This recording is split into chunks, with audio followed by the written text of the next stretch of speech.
They were soldiers unlike any others, before or since. Their nation was an armed camp. They knew no trade but war. In 480 BC, at a place called Thermopylae, they met an army 100 times their size and stood their ground. For them, the trumpets never called retreat. Their name has become a synonym for hardship willingly endured and death stoically faced.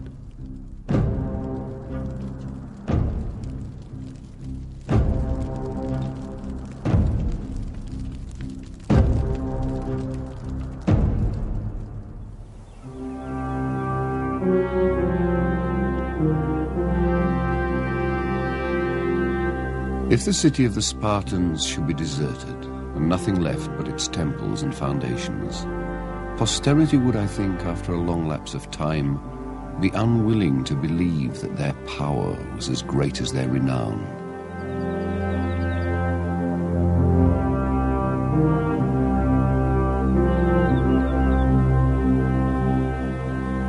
There are few monuments left to the mightiest state in ancient Greece. For the Spartans were defended not by walls, but by their warriors. A city well fortified, surrounded by brave men, and not by bricks.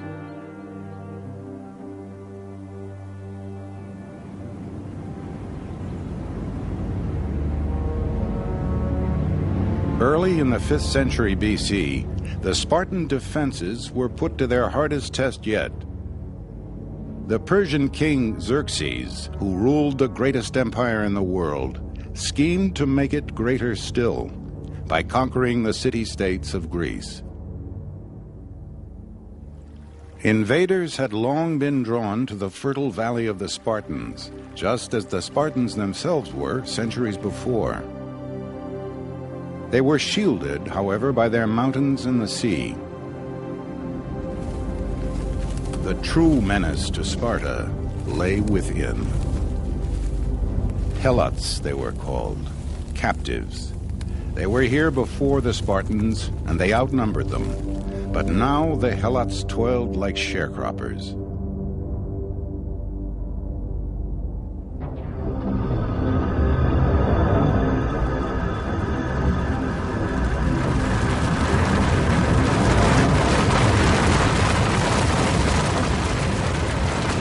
When a terrible earthquake shook Sparta, the Helots rose up. The revolt took several years to quash. Ever since, the Helots were kept in check by Sparta's soldiers, who went among them to kill the disloyal. Hostile to outsiders, fearful at home, Sparta was a regime like no other in history. Forever under the cloud of war, the entire nation lived like an army.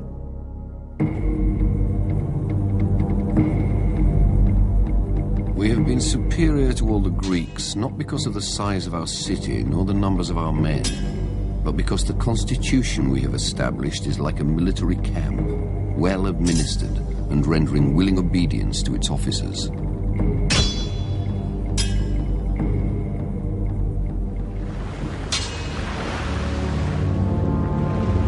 When the Persians marched on Greece, Sparta and its rivals ceased fighting among themselves.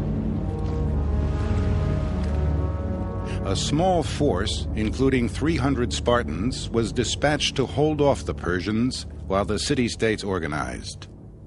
Among them, a warrior named Aristodemus. Like the others, he had prepared all his life for war, beginning at birth.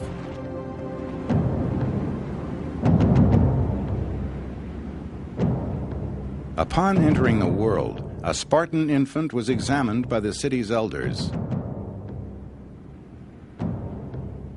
If it was not healthy and sturdy, it would be flung into a ravine on Mount Aegatus, and left to die.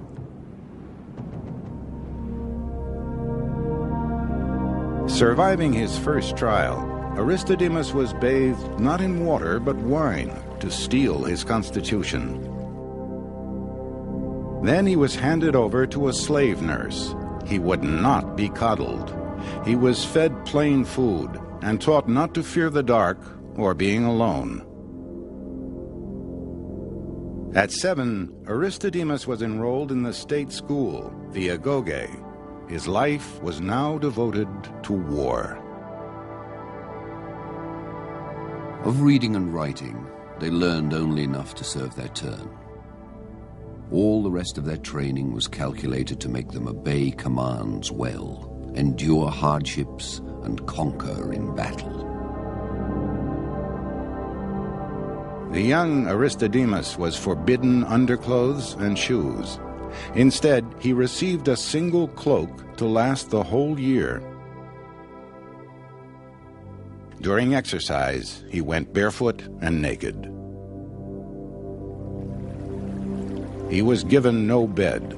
He had to make his own from coarse rushes, plucked and twisted by hand. His diet was deliberately poor. To supplement it, he was encouraged to steal food, for someday his life might depend on living off the land.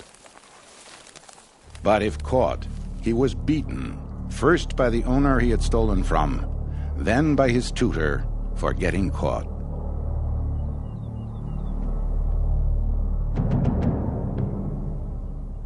At 12, Aristodemus began training with weapons: the sword, the thrusting spear, and the bulwark of the Spartan army, the shield. It was a simple metal disc hammered over a wooden core. The warrior passed his left arm through a loop to a grip on the rim. A line of soldiers so protected formed a phalanx, a wall of shields, where the right side of each man was protected by the shield of the man beside him. So important was it that warriors were told to come back with their shields or on them.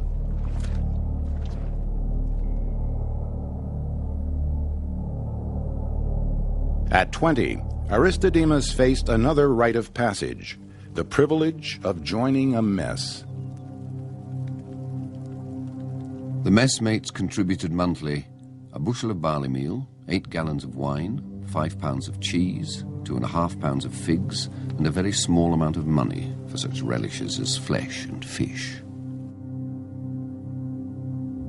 For a Spartan warrior, belonging to a mess was not only a symbol of status, it was status itself. A man without a mess was like a soldier without an army. Still, the mess itself was as austere as the Spartans. A visiting foreigner thought the food so bad that he is said to have remarked, "Now I know why the Spartans do not fear death." In the mess and the barracks, bonds were forged that could not be broken on the battlefield. Training together, eating together, sleeping together, comrades became friends and lovers. No greater glory could a man seek than to die in battle for the one he loved. Aristodemus could now also take a wife, but marriage would not change his routine. After supping at his public mess table as usual, he slipped stealthily into the room where his bride lay, loosed her virgin's robe, and bore her in his arms to the marriage bed.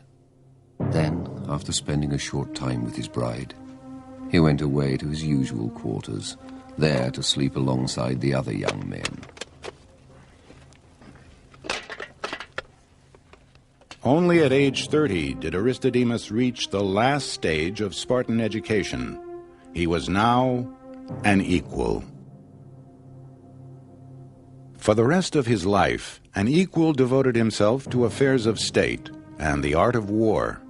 He could choose to live with his family if he had one, but he could not farm or trade. Such work was left to others. The result, An army that could outdrill, outmarch, and outfight any other.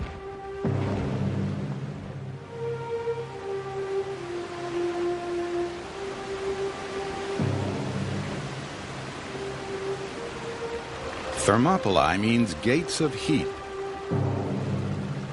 Here, where the mountains reared up from the shore, a hot sulfur spring flowed.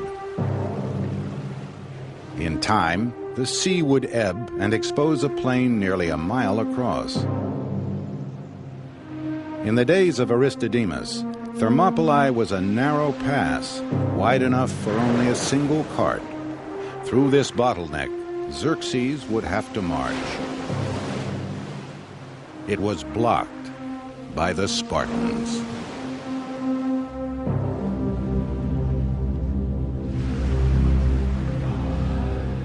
Xerxes sent out a spy.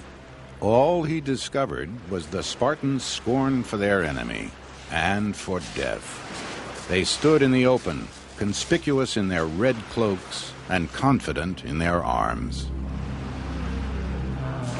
There he saw some of the men at exercise and others combing their hair. Marveling at the sight, he rode back, unmolested, none pursuing him or even paying him any attention. When Xerxes heard, he could not comprehend the truth, that the Spartans were preparing to the best of their power to kill or be killed. What they were doing seemed laughable.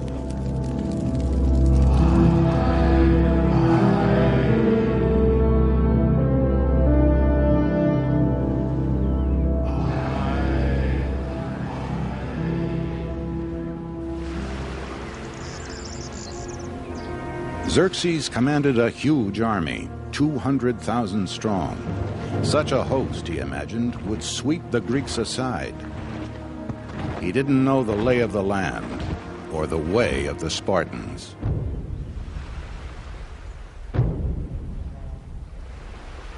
They could not only outdrill and outmarch their foes, they could outmaneuver them.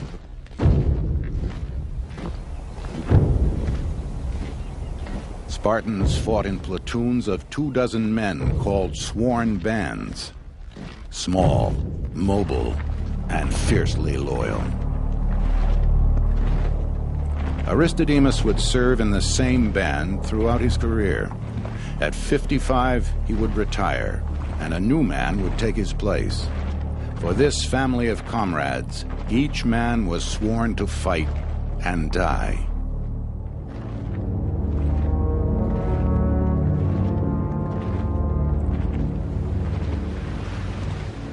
Girding for battle, Aristodemus armored his torso with a bronze cuirass. His shins were guarded by bronze greaves. Strapped to his waist, an iron sword with a curved blade, wider near the tip, where it pierced flesh. Their heads were better protected than most warriors by a crested bronze helmet that exposed only the eyes. Beneath it, their long hair spilled out, a privilege of veterans and a sign of prowess.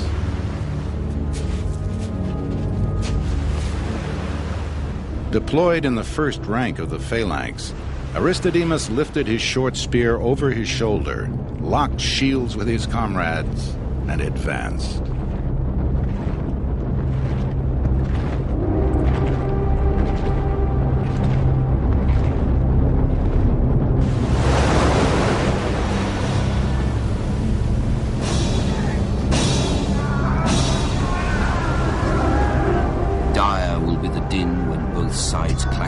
Shield against rounded shield, and awful shrieks as they fall upon one another, piercing men's breasts with the spear. And not a bit will they draw back from the pounding of the missiles. Nay, despite the battering of great hurlstones, the helmets shall abide the rattle of war unbowed.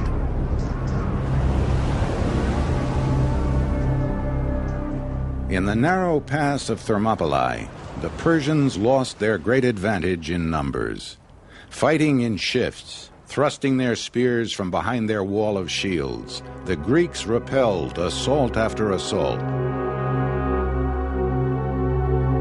Enraged, Xerxes sent in his elite infantry, the Immortals.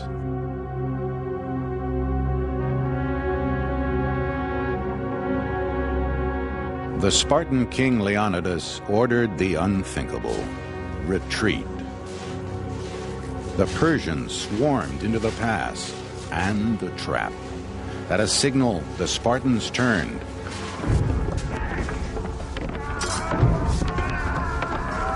Against the spears of the Spartan phalanx, the Immortals proved as weak as their flesh. For 2 days, the huge Persian army was held at bay. Then its luck turned. A farmer revealed a path through the mountains. Part of Xerxes' army poured through it and emerged behind the Greeks. The position of Leonidas was now hopeless. He ordered his Greek allies to retreat. With his 300 Spartans, he would stand at Thermopylae against the entire Persian army and hold them off for as long as possible. In admiration, 700 troops of the city-state Thespiae stayed to fight alongside the Spartans. After the second day of battle, Aristodemus and another Spartan, Eurytus, had taken ill. Leonidas had ordered them to rest, but now the Persians were closing in. Eurytus called for his armor and put it on. But Aristodemus's heart failed him, and he stayed behind.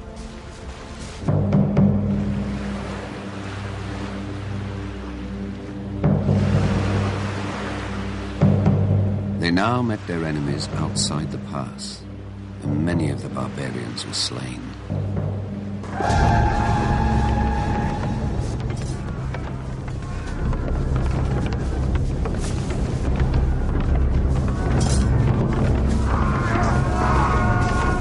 Many were thrust into the sea and there drowned, and more by far were trodden down bodily by each other, none regarding who it was that perished. For inasmuch as the Greeks knew that they must die by the hands of those who came around the mountain, they put forth the very utmost of their strength against the barbarians in their recklessness and frenzy.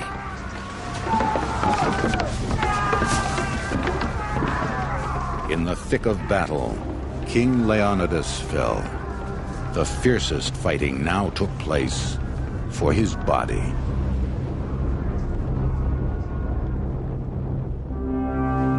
Their spears and their ranks at last broken, the Greeks withdrew to a hill for a final stand.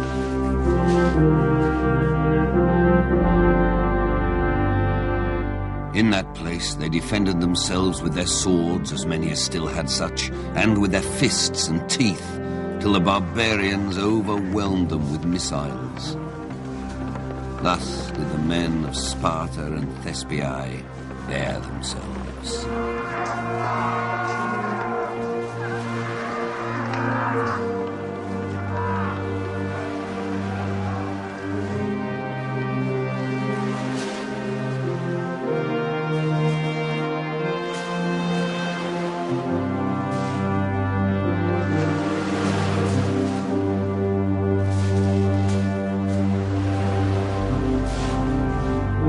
All but 2 of the Spartans lay slain.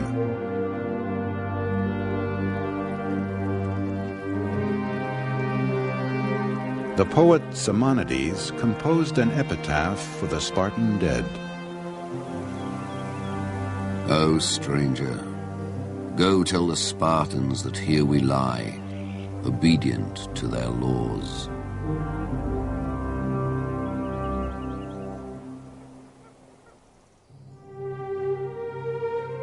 One warrior did not lie there, Aristodemus.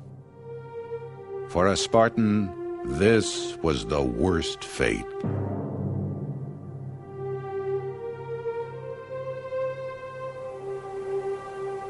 When Aristodemus returned to Sparta, he was dishonored. No Spartan would give him fire, nor speak with him. And they called him, for his disgrace, Aristodemus the coward.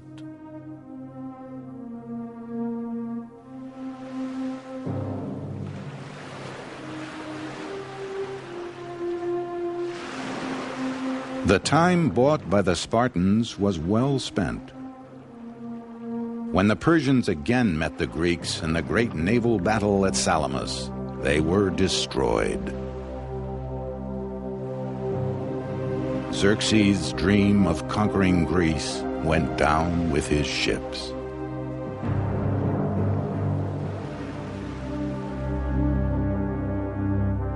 Aristodemus was a broken man.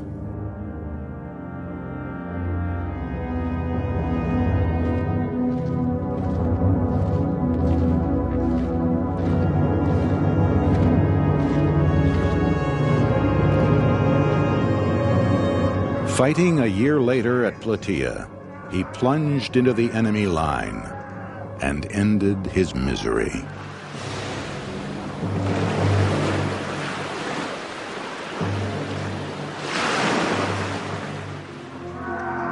For the next century, Sparta was the most powerful state in all Greece. In 404 BC, it defeated its proud arch-rival, Athens. But for the inflexible Spartans, new lands proved easier to win than to rule. The state as armed camp, an idea that worked so well at home, failed abroad. By the 2nd century BC, Sparta was broken. The discipline that kept its soldiers from fleeing in panic also prevented wise retreat. Militant Sparta had made too many enemies and lost too many men. Sparta's great training system, the agoge, was reduced to spectacle.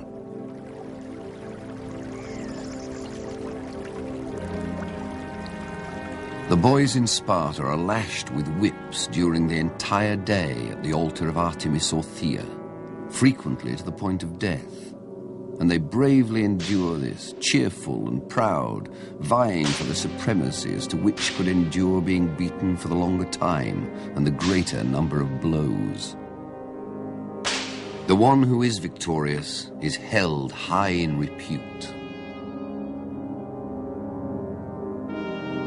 This was the legacy of the once proud Spartans.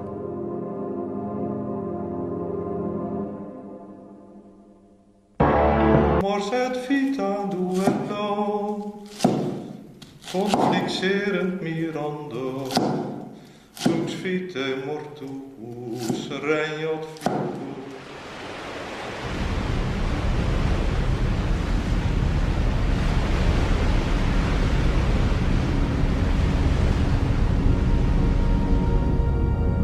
In this year, dire portents appeared over Northumbria and sorely frightened the people.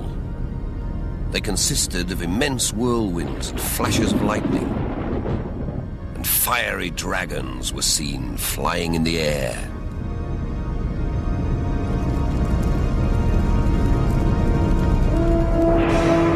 A scribe records that in the year 793, marauders from the north crossed the sea to England and shattered the peace. Pagans in search of treasure, they surprised the defenseless monastery of Lindisfarne.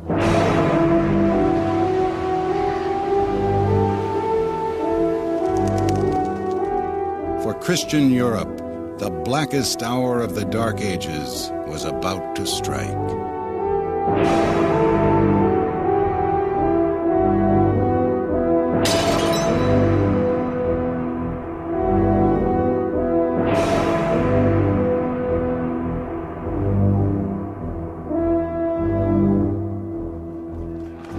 They came to the church, laid everything waste with grievous plundering, trampled the holy places with polluted feet, dug up the altars and seized the treasures. They killed some of the brothers, some they took away with them in fetters, and some they drowned in the sea.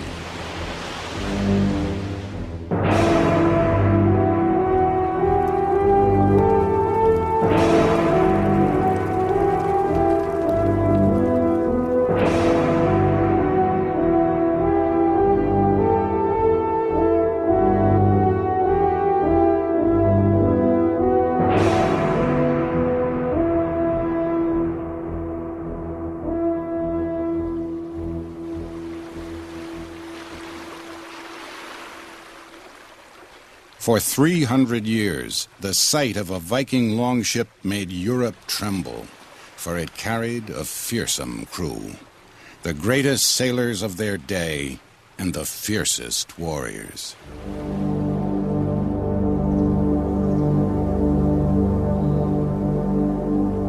From the lands now called Norway, Sweden, and Denmark, young men sought their fortune at sea.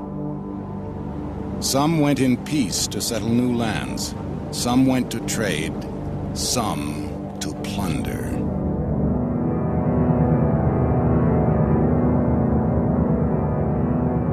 In their sagas, Norse poets recorded and embellished the exploits of these seafaring warriors. Men like Olaf the Stout, Ivar the Boneless, Eric Bloodaxe, and Thorfinn the Skull Splitter. And an especially cruel Viking called Egil Skallagrimsson, whose exploits have been handed down across 1,000 years.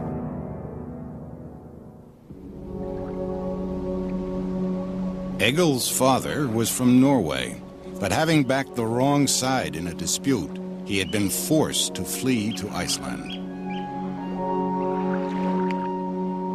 There was plenty of driftwood to be had, so Egil's father built and ran a farm, from where his men went out fishing and seal hunting and collecting the eggs of wildfowl.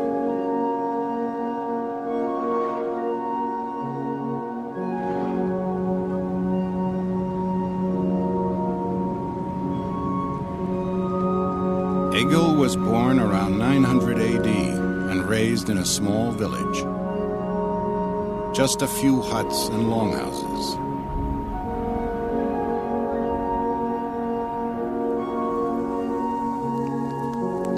With his family, he lived in one or two windowless rooms, the air hazy with smoke, the walls blackened with soot.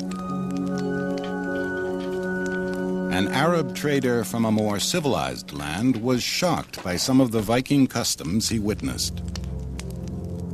Anyone who slaughters an animal by way of sacrifice has a pole outside his house and hangs the sacrificed animal there. I have never heard such horrible singing. It's like a growl coming out of their throats, like the barking of dogs, only much more beastly. If a weak child is born there, it's thrown into the sea to say bringing it up. Egil was by no means a weak child. Like other boys, he played at war and watched in awe as his elder brothers and his father went off each spring to adventures Egil could only imagine and envy. It soon became obvious that Egil was going to be just as black-haired and ugly as his father. By the time he was 3 years old, he was as big and strong as a boy of 6 or 7 years. When it came to playing with the other lads, he was a hard one to handle. The saga records that at the age of 6, Egil lost a competition to a boy called Grim. The humiliation was unbearable. He ran up to Grim and drove the axe into his head right through to the brain. His mother said that Egil had the makings of a real Viking, and it was obvious that as soon as he was old enough, he ought to be given fighting ships.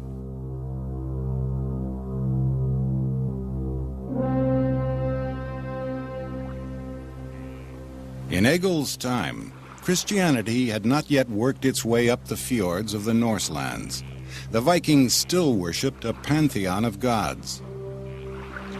Thor rode with the thunder in the sky, and Freya brought fertility to the land. These deities would prove immortal in the form of Thursday and Friday.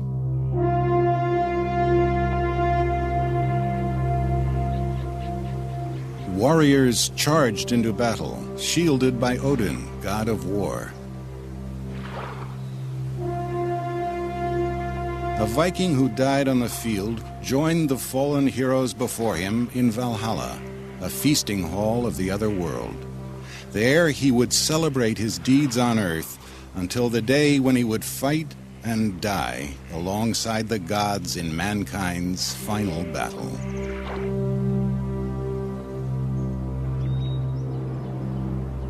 His destiny already ordained, Egil spent his childhood wrestling, dueling, and hunting, perfecting the makings of a real Viking.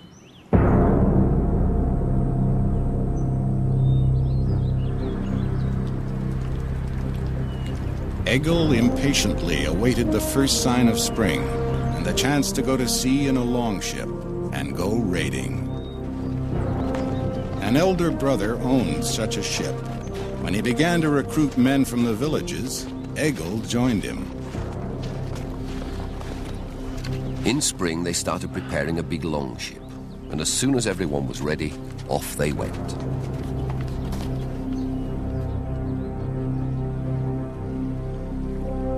The skill of every warrior would be tested anew in the months at sea.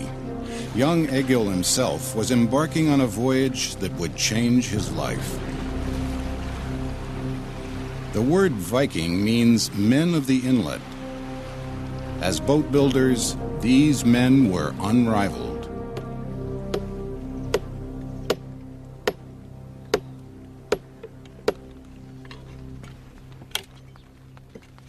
By late in the 8th century, when the Vikings swept down upon the monks at Lindisfarne, the Scandinavians had developed a craft that would change history.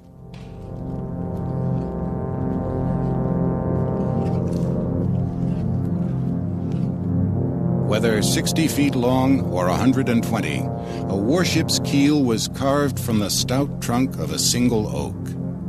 With a broad hull and a shallow draft, such ships penetrated far upriver and could be beached almost anywhere. Water, usually a barrier that kept enemies at bay, became for the Vikings a highway to invasion. To them, their vessel was a creature unto itself. They gave it names like Long Serpent and Raven of the Wind. Christian monks indeed saw snakes and dragons flying through the air. Overlapping planks of oak or pine were nailed, pinned, or lashed to the hull. The planks were caulked with tarred animal hair. In rough seas or rainstorms, the ships remained watertight. Under sail, these ships could make 10 knots. Against the swift longship, there was no defense, for the Vikings had mastered not only the element of water, but of surprise. A French monk lamented, "The Vikings overrun all that lies before them, and none can withstand them." Before long, Egil had risen to command his own ship.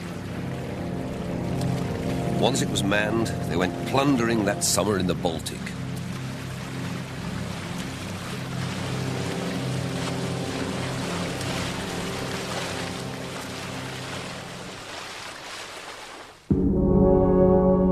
During long stretches at sea, Egil and his crew would pass the time playing board games, such as Capture the King. In their sea chests, the men also carried a number of personal items, not the least their combs. English women appreciated the Nordic men because they combed their hair, washed every Saturday, and changed clothes often.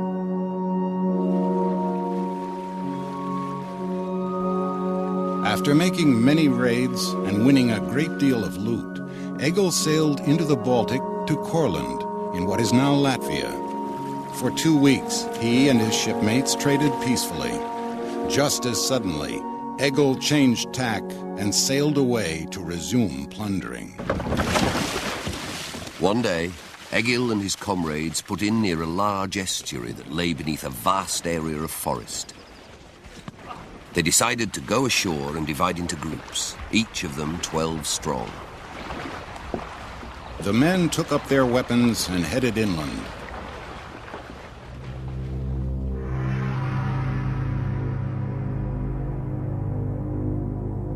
Egil carried an iron sword more than 3 feet long called Adder, a sleek serpent that unleashed death whenever it struck. It was light enough to wield in one hand, but strong enough that it would not shatter against a shield. Like most Vikings, Egil prized this weapon above all others. Some swords were thought magical, made by dwarves, or bestowed by Odin, god of war. In poetry, the blade was celebrated as the fire of battle and the lightning flash of blood. The poorer members of Egil's crew carried a short battle axe, simple but deadly. He swung his axe and crashed down on Thrain's head, splitting it down to the jaws and spilling his back teeth onto the ice.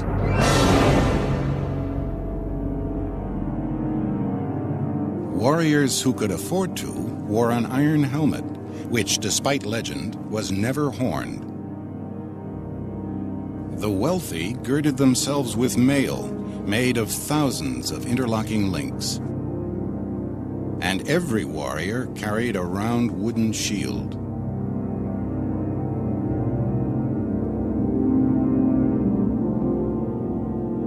The most feared Vikings, even amongst their own comrades, were the legendary berserkers, or bearskins. Named for the bear or wolf skins they wore, these men were endowed with gifts from the gods, powers thought to blunt swords and stop the flight of javelins. From these fanatical warriors, we have the word berserk.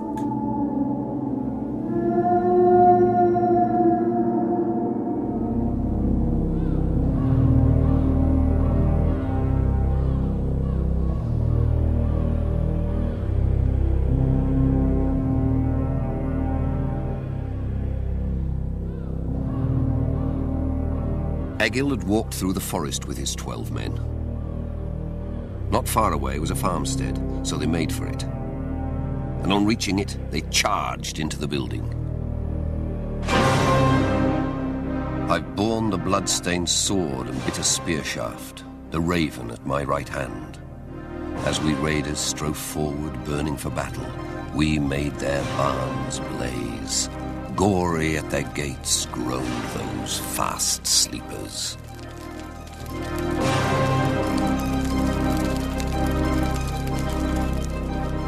The slumbering farmers were killed in their beds, their possessions looted. Each man gathered his own load and carried it out. Egil picked up a big jewel case, and with that under his arm, he went with his men towards the wood.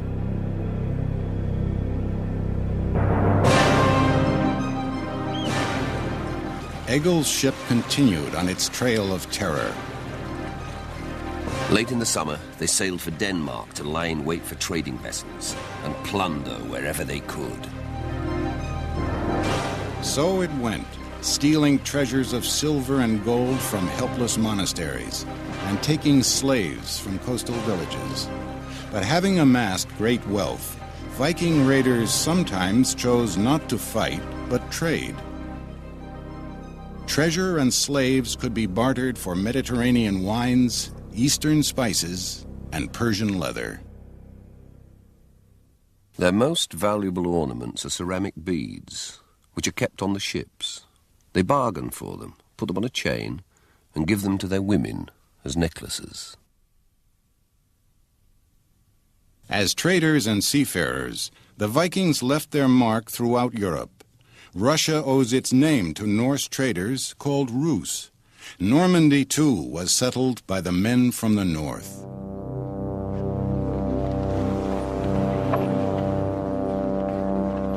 Settlements abroad grew. Vikings brought their families from across the sea and created towns like Kiev and Dublin.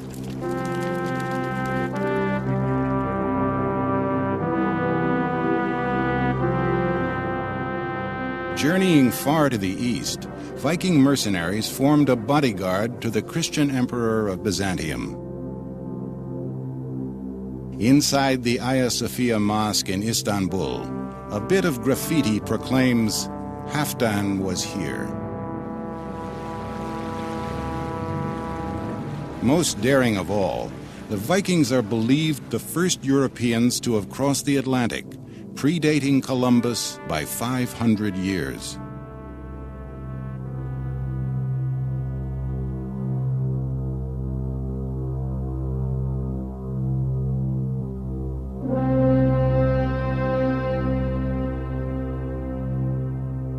For Egil, the spoils of battle were plenty: silver, gold, and slaves. But rather than savoring his plunder, he was lured back to sea by the thrill of the raid.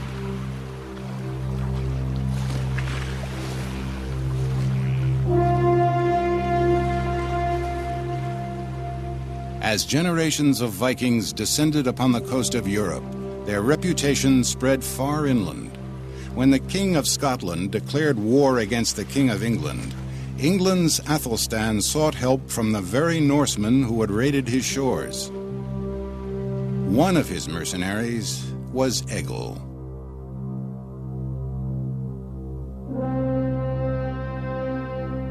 Because England was a Christian country, Egil first had to be baptized. Then, with 360 fellow Vikings under his command, he joined the English king. Athelstan challenged his opponent to a pitched battle.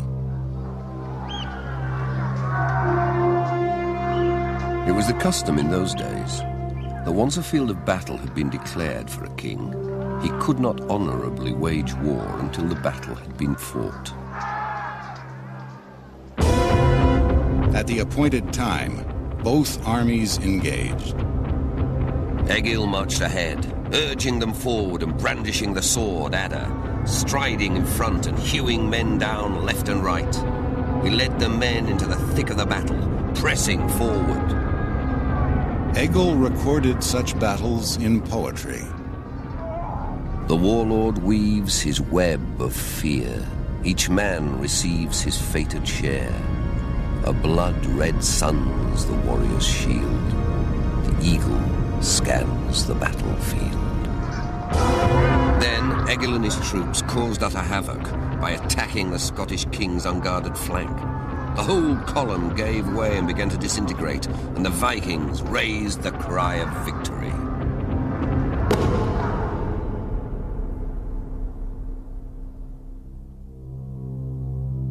Toward the end of Egil's life, the Vikings once more came to England.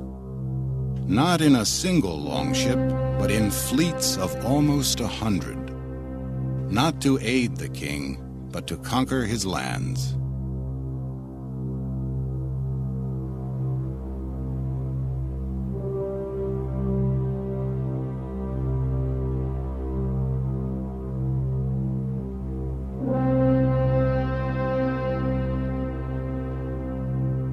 For this race of warriors, death came early through disease or battle. The warrior would be buried with his weapons and perhaps a prize horse or a favored slave girl.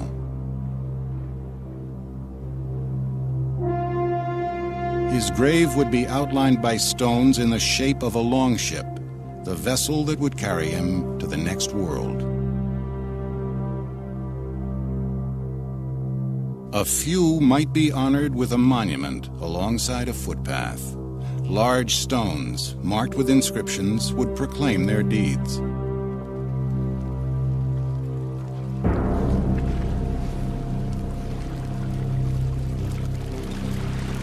The greatest warriors received the highest honor of all, a boat burial, provisioned with riches for the journey to Valhalla.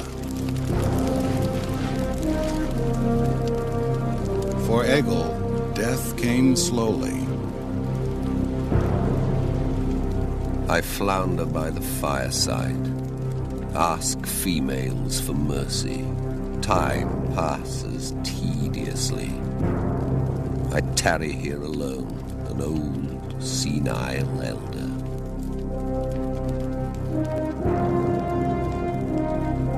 For the Viking way of life, too, death came at last.